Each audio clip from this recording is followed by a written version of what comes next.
magician has one of the more interesting backstories of any fooler. Check it out. I'm Adam Cheyer, co-creator of Siri, the voice assistant on Apple devices. I started out with magic at 9 years old. The Rubik's Cube, for me, that was a form of magic. And in fact, the first piece of software I ever wrote was a program to solve Rubik's Cube. Entrepreneurs and magicians are very similar. Both have to imagine an impossible future and the technology behind it. Many of my creations were things that people did not believe were possible. That really shows the relationship between technology and magic.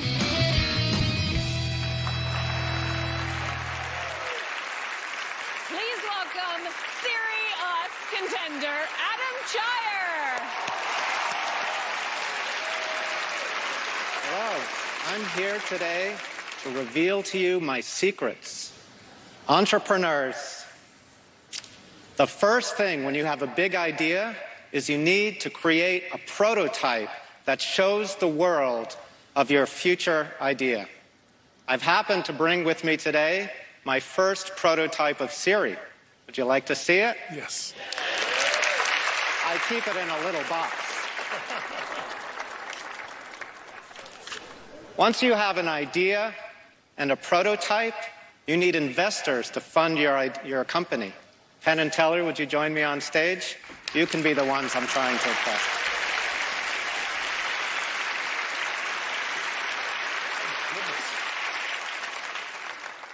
I'm going to mix these cards, give them a shuffle.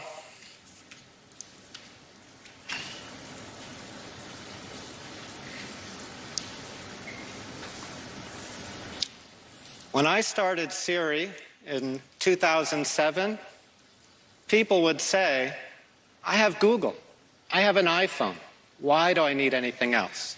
And I said, Siri will be better in 3 ways. First, when you put a keyword into a search engine, it just gives you links.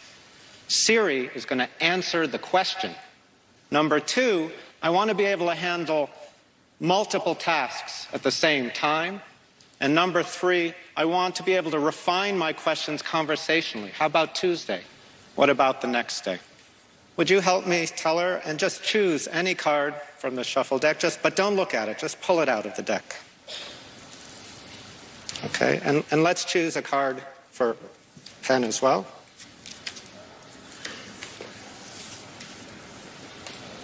Let me show you how this is going to work. On the back of every card, I have a little button. What you do is you press it. Doo-doo. No, I was just kidding. We didn't actually implement speech recognition in our first prototype of Siri. It turns out some people don't actually like to talk to phones. But no matter, no worries, you can actually type your questions. So, Teller, you chose a card at random. It could be red or it could be black. What color is Teller's card? C-O-L-O-R, color. And Siri says, red. Maybe. Next, your card, it could be a 6, a 2, a king. Let's ask, what number is the card? N-U-M-B-E-R, number? The answer is a 3, a red 3. Now, if it's red, it could be diamonds or it could be hearts. Is it hearts? H-E-A-R-T-S?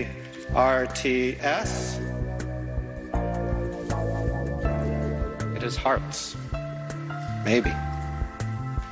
And every card in the deck has exactly one match. So if I were to ask M-A-T-C-H for the match. Now, I know there's no way this could work, but if this were true, it's saying your card, Teller, was the red 3 of hearts.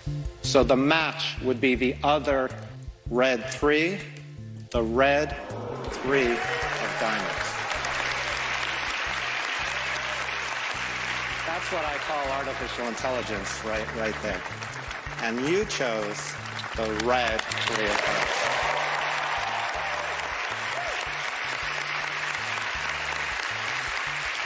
Now, we've said that Siri can answer the question. I can refine my question conversationally. Is it red? Is it diamonds? But we also said we're going to handle multiple tasks at the same time. Now, Penn, we chose a card for you. This was the color pile. What is the color of Penn's card? Black. This is the number pile. What number is Penn's card? 7. Black 7. If it's black, it could be clubs or it could be spades. Siri says clubs. And every card in the deck has exactly one match. And if you chose the black 7 of clubs, the match would be the other black 7, the black 7 of spades.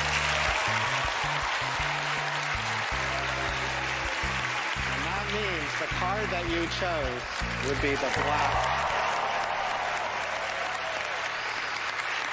Thank you very much. Thank you so much, man. Thank you. Adam Cheyer!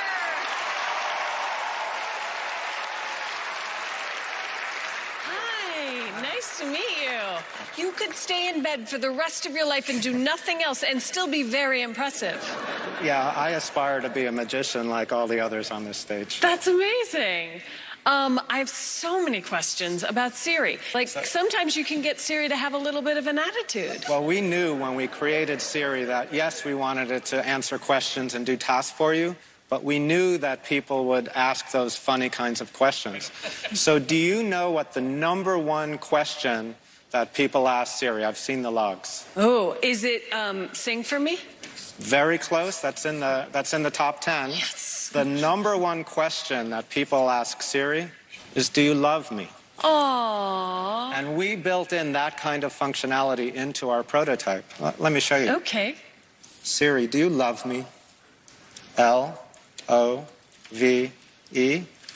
And Siri says, she gives me her heart.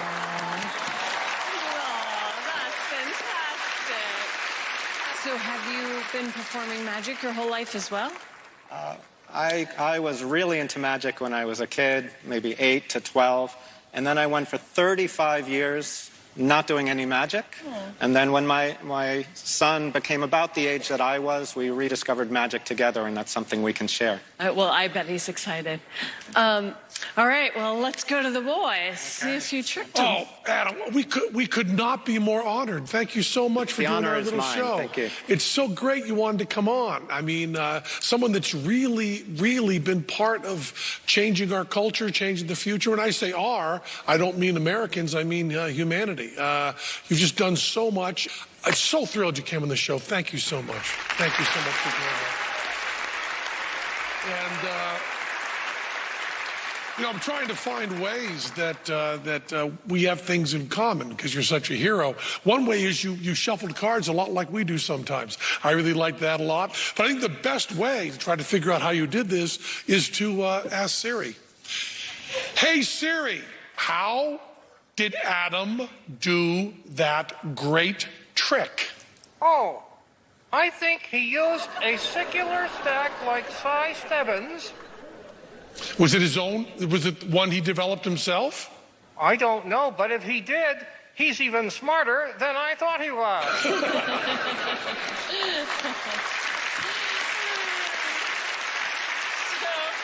did Siri figure it out? Let me actually consult my favorite expert. Siri, did we fool them?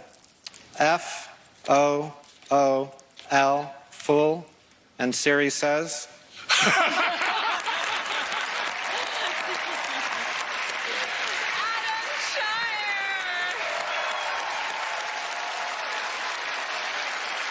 Coming up, we serve our main course of magic. Penn and Teller perform after the break.